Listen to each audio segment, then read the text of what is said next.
Hello friends, आज से हम लोग जो भी प्री के एग्ज़ाम हुए हैं 2014 से लेके अभी तक 2019 तक जितने भी एग्ज़ाम हुए हैं, आज प्री के हम लोग टेस्ट सीरीज स्टार्ट कर रहे हैं। सबसे पहले हम लोग ये बात करेंगे जितने भी अभी तक एग्ज़ाम हुए हैं 2014 के प्री में। आज कम से कम 10 या 15 क्वेश्चन हम लोग डिस्कशन करेंगे। इसी तरीके से डेली का हम 10 से 15-20 क्वेश्चन डिस्कशन किया करेंगे। ये देख लीजिए आप कि ये टेक्स्ट बुक है, ये आपका 2014 का एग्ज़ाम हुआ था यूपीएससी के प्री में का। सारे पेपर्स हम इसी तरीके से स्टार्ट करेंगे। सबसे पहले क्वेश्चंस पे बात करते हैं। सबसे पहला क्वेश्चन पूछा जा रहा है, एक मिनट। सबसे पहला क्वेश्चन आपसे पूछा जा रहा है, what are the significance of the practical approach to the sugarcane production known has a sustainable sugarcane initiative. एक बार आप लोग पढ़ लीजिएगा कहना क्या चाह रहा है क्वेश्चन पे। बहुत इजी क्वेश्चन है और ये क्वेश्चन कहाँ से उठाया गया है। सबसे पहले ये इन्वायरमेंट से क्वेश्चन उठाया गया है, इसके बारे में एक बार मैं पढ़ देता हूँ आपको। Seed cost is a very low in this compare to the conventional method of cultivation. Drip irrigation can practice very effectively in the disk. There is no application chemical in organic fertilization all this time. The scope of intercropping is more compared to the conventional method of cultivation. इसमें एक तरीके से पूछा जा रहा है जो sugar cane production है उसका सस्टेनेबल शुगर कैन इनिशिएटिव्स क्या है। इन्वायरमेंट से उठाया गया। देखो इसका आंसर आपका जब इसमें ऑप्शन में देखेंगे फर्स्ट तो है ही कि एक तरीके से सीड्स जो कॉस्ट होता है उसकी वेरी लो आती है जो हम लोग कन्वेंशनल मेथड से करते हैं।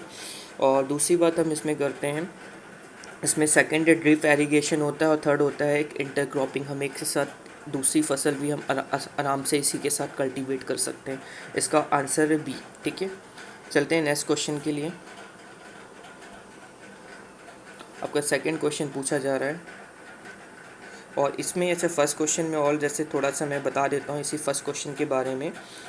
इसमें क्या है कि जो एसएसआई मेथड जो इनकरेज होता है ऑर्गेनिक में, जैसे माइक्रो और माइक्रो न्यूट्रिएंट्स होते हैं, कंटेंट होते हैं जो सॉइल पे पाए जाते हैं, ये इको फ्रेंडली वे होते हैं, हेल्प करते हैं optimum utilise of some of the chemical fertiliser.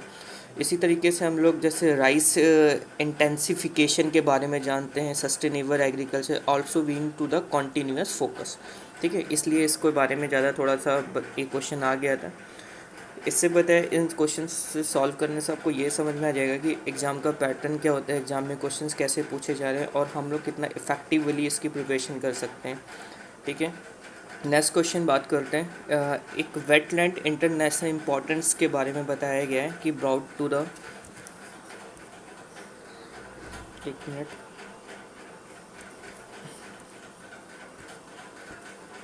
यहाँ पे वेटलैंड इंटरनेशनल इम्पोर्टेंस के बारे में बताया गया है कि under the Montreux record what does it imply. जो मॉन्ट्रक्स रिकॉर्ड है उसमें क्या इम्प्लाई होता है। सबसे पहले इसमें चीज़ें बता देते हैं कौन कौन सी चीज़ें दे रखे हैं। सबसे पहले दे रखा है change in ecological character have occurred or in occurring or are likely to occur in the wetland and result to the human interference. B दे रखा है the country in which the wetland is located should enact the law prohibit and human activity with 5 kilometer from the edge of the wetland. The survival of wetland here depend on the culture and practice tradition of the certain community living is dignity and therefore culture diversity there should not be destroyed. और डी दे रखा है it is a given of status of heritage site. देखो इसमें answer आप ऐसे नहीं बता सकते हैं, ये थोड़ा सा टफ क्वेश्चन है। और जब इसका आंसर पूछा जा रहा है, जब तक आपको मॉन्ट्रक्स रिकॉर्ड के बारे में नहीं पता होगा ये है क्या मॉन्ट्रक्स रिकॉर्ड, तब तक आप इसका आंसर नहीं दे सकते हैं। जब अब इसमें साफ साफ पूछा गया है मॉन्ट्रक्स रिकॉर्ड के अंदर क्या क्या चीज़ें इंपॉर्टेंट होती हैं, तो ये इन्वायरमेंट के रिगार्डिंग क्वेश्चन पूछा जा रहा है। तो इसका जो आंसर है जो बनता है ये change in ecological character have occurred or occurring likely to occur in the wetland and result to human. एक तरीके से ये होता है जो भी ह्यूमन का इंटरफेरेंस हो रहा है, जो भी चीज़ें आपकी ख़राब हो रही हैं, जो भी ह्यूमन का इंटरफेरेंस हो रहा है उसके बारे में हम लोग बात करते हैं। कि जैसे मॉन्ट्रक्स रिकॉर्ड के पूछा गया ह्यूमन के इंटरफेरेंस की वजह से जो जो चीज़ें ख़राब हो रही हैं उसके रिकॉर्ड को इसमें रखा जाता है। और ये जो मॉन्ट्रक्स रिकॉर्ड था ये मेंस 2010 में भी पूछा जा चुका है। ठीक है, इसलिए देख लीजिए कनेक्टिविटी आपको बनानी है, कैसे क्वेश्चन से कनेक्टिविटी बनानी है और कैसे क्वेश्चन पूछे जा रहे हैं। अब थर्ड क्वेश्चन के बारे में बात करते हैं। क्वेश्चन क्या पूछा जा रहा है, which of the following island is separation each by the 10 degree of channel. आप एटलस वगैरह उठा लेंगे तो ज्योग्राफी का 10 डिग्री चैनल होता क्या है आपको ये पता होना चाहिए। और 10 डिग्री चैनल का मतलब एक तरीके से ये होता है, मैं आपको थोड़ा सा NCERT क्लास 11th की आप ज्योग्राफी पेज नंबर 19 पे देख लीजिएगा, आपको आंसर मिल जाएगा। एक्चुअली क्या होता है कि they separated by the water body which is a call to 10 degree channel. 10 degree channel का मतलब होता है जो भी हम वाटर बॉडी को सेपरेटेड करते हैं वो हमारा 10 डिग्री चैनल कहलाता है। हमेशा ध्यान रखिएगा 10 डिग्री चैनल यही होता है कि जो भी हम वाटर बॉडी को सेपरेट करते हैं हमारा 10 डिग्री चैनल। इसमें पूछा जा रहा है कि कौन सा क्वेश्चन है जो 10 डिग्री चैनल के लिए है। देखो इसमें देखो एक अंडमान निकोबार है, एक निकोबार एंड सुमात्रा है, मालदीव लक्षद्वीप है और सुमात्रा एंड जावा है। कौन सा है आंसर होगा? यदि आपको ज्योग्राफी की नॉलेज होगी, थोड़ा सा भी पता होगा, आप आंसर इसका बता देंगे। इसका आंसर है आपका ए, अंडमान एंड निकोबार। अंडमान और निकोबार ही आपका 10 डिग्री चैनल होता है। क्वेश्चन नंबर 4 पे हम लोग बात करते हैं। आपका क्वेश्चन नंबर 4 क्या है? 4 भी आपका ज्योग्राफी से उठाया गया है।